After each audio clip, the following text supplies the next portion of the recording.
The Seminole tribe was originally located in Georgia and Alabama, but then the tribe was migrated to Florida in the 17th century to get away from the colonists. The tribe was established in the early 1700s. Today, most Seminole tribes are located in the 6 reservations in Florida.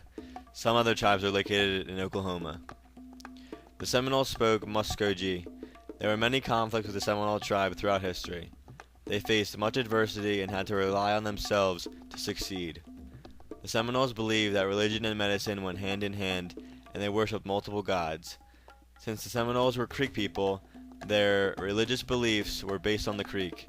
They believed that mind, body, and soul were all one and had no separation between them. They worshipped many gods, including the preserver of life, who gave and took away someone's life, the Corn Mother, who was the goddess of farming, and Thunder, who was the god of rain and war. The Council Oak was a really special generation for the Seminole leaders. To get by, the Seminoles hunted deer, otter, raccoon, rabbit, turtle, alligator, fish, and birds. They would ask the animal for forgiveness before they killed it. When the tribe migrated to the Everglades, it was a lot harder to farm. Due to the worst conditions, the women would go out to find wild plants while the men would spend their days fishing and hunting. The government back then differs from the government today for the Seminoles. Originally, each tribe or village was governed by a head chief. Now, each reservation is run by elected tribal councils. The present Seminole tribe also has a board of directors, which is primarily in charge of economic development. As for the kids, the mothers taught the girls how to basically run the house, and the boys just caught on to their father's work with hunting and fishing. There were 3 Seminole Wars. When the white Americans moved south in the early 1800s, conflicts were clearly going to break out. So, the Americans declared war with the Seminoles in 1817. This was called the First Seminole War. The war was basically an easy win for the Americans. They raided the native villages and took over the good farming land. Knowing that the Americans had gotten the better of them, the Seminoles were planned to move to Indian Territory in 1835, but before that could all happen, Chief Osceola started a rebellion. This started the Second Seminole War. This was a very long and costly war.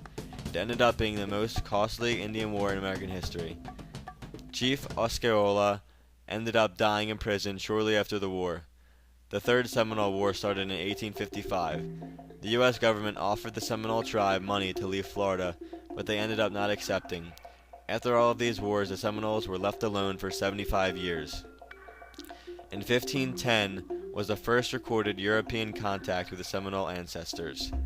In 1740, Alachua was the earliest Seminole town established in North Florida. In 1813, a Creek War was started, and it forced the natives to flee to the south, where they would meet up with Florida natives. In the 1890s, the Seminoles began to trade with the whites.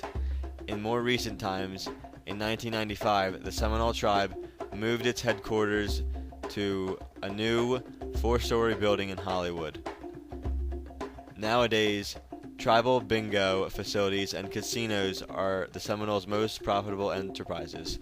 Along with this, the Seminole tribe in Florida also has a hotel, citrus groves, smoke shops, hunting operations, a tribal museum, an aircraft company, and the Billy Swamp Safari.